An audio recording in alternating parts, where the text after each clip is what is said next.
요즘은 남성분들이 비율이 많아진 만큼 남성분들의 디자인이 어떤 게 좋을까라는 연구를 많이 하게 되고, 더더군다나 제가 남자잖아요. 제 얼굴을 항상 여러 가지 시술을 하면서 훨씬 더 이 트렌드에 대해서 이해도가 높다고 생각을 하거든요.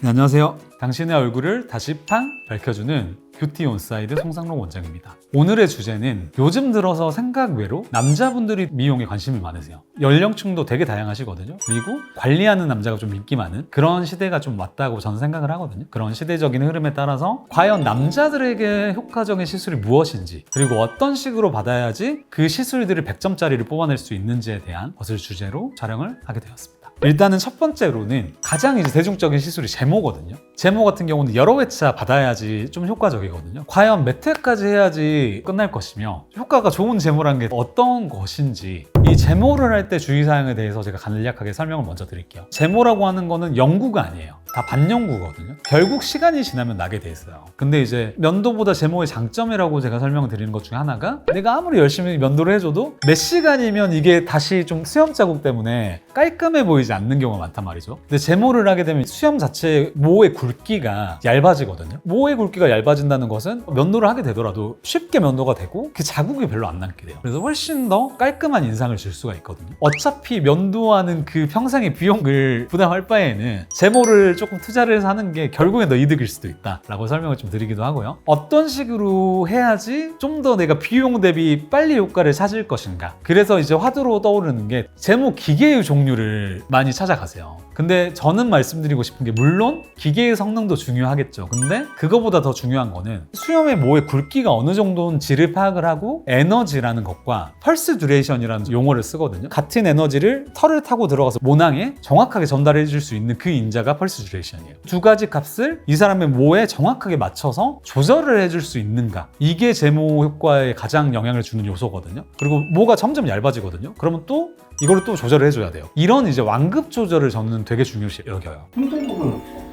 통증 부분은 솔직히 말씀드리면 제모는 극강이에요. 제모를 견뎌낸다 그러면 어떤 시술이든 할 수가 있는 정도인데, 근데 이제 털이 줄어들어야 점점 덜 아파지는데, 그게 무서워서 에너지를 좀 낮게 해주세요 하면 다음 회차 때 되면 또 아파요. 그러니까 결국에는 조삼모사기 때문에 저희는 빠른 회차 내에 얇게 만들어주자를 목적으로 처음에 좀 세게 해요. 그나마 이 고통의 정도를 좀 줄일 수 있는 방법이 아닐까라고 생각을 합니다. 어쨌든 아프긴 아프다.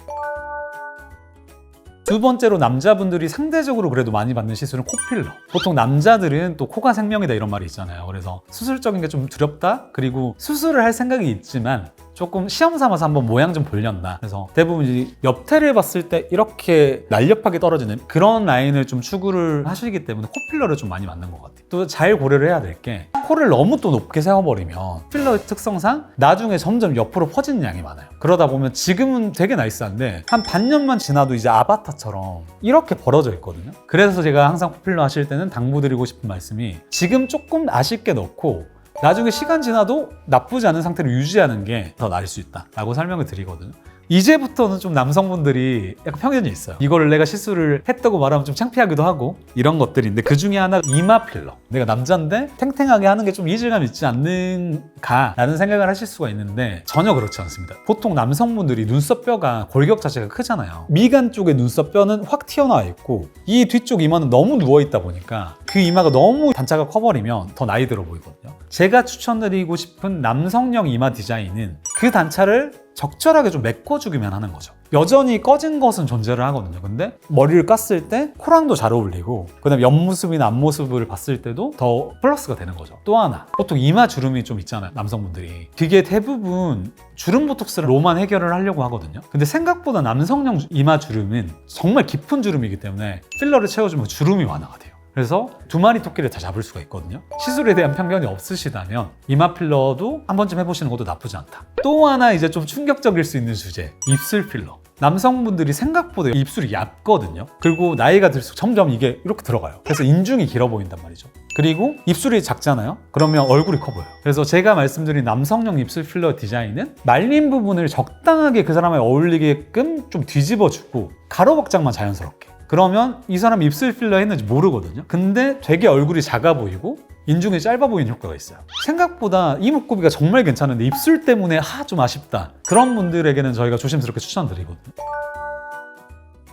그리고 이제 다음 항목은 보톡스거든요. 남성분들한테 좋은 보톡스가 뭐 따로 있는 건 솔직히 아니지만 대부분 남성들이 발달되어 있는 부분이 있어요. 그게 뭐냐면 침샘이거든요. 보통 보면 이런 데는 되게 날렵하신데 여기가 되게 크신 분들이 있어요. 근데 그런 분들이 대부분 자기가 어떤 이유에서 여기가 큰지를 몰라요. 침샘이 크게 두 가지 종류가 있는데 내가 귀 앞에 옆볼 옆에가 여기가 크신 분들이 있거든요. 그런 분들은 귀밑 침샘을 맞으면 확실히 효과를 보실 수가 있고, 그 다음에 이렇게 턱밑 쪽에서 침을 꿀꺽 삼켜보았는데 여기가 되게 울끈불끈 튀어나온다. 그런 경우는 턱밑 침샘 보톡스를 좀 맞아볼 만합니다. 그리고 이제 마지막으로 울세라. 남성분들한테 왜 제가 울세라가 조금 좋은 것 같냐면 대부분의 남성들이 피부가 두꺼워요. 물론 아닌 경우도 있어요. 시술을 한 10명 중에 한 7, 8명 정도는 되게 피부가 두껍고 어느 정도의 살집이 있고 이런 분들이 많았어요. 근데 그런 분들에게 좀 강하게 들어갈 수 있는 시술 있잖아요. 그런 것들을 몰아서 쏴주는 게 남성분들한테 좀 더 와닿는 시술이 될 수 있는 것 같아요. 그래서 저는 수많은 리프팅 장비 중에 원픽은 울세라 시술이다 라고 이제 남성분들에게 좀 권장을 드리고 싶습니다. 예전에는 여성들에게 맞는 디자인이 뭘까라는 연구를 많이 했었는데요. 요즘에는 남성분들이 비율이 많아진 만큼 남성분들의 디자인이 어떤 게 좋을까라는 연구를 많이 하게 되고, 더더군다나 제가 남자잖아요. 그렇기 때문에 제 얼굴을 항상 여러 가지 시술을 하면서 안 해본 남자 의사들보다는 훨씬 더 이 트렌드에 대해서 이해도가 높다고 생각을 하거든요. 지금까지 대부분 여성분들에 대한 편중된 그 유튜브 컨텐츠에 좀 서운해 하셨을 남자분들을 위한 시술 플랜에 대해서 간단하게 설명을 드렸습니다. 제가 설명드렸던 내용이 도움이 되셨다면 좋아요, 구독, 알림 설정까지 부탁드리겠습니다. 감사합니다.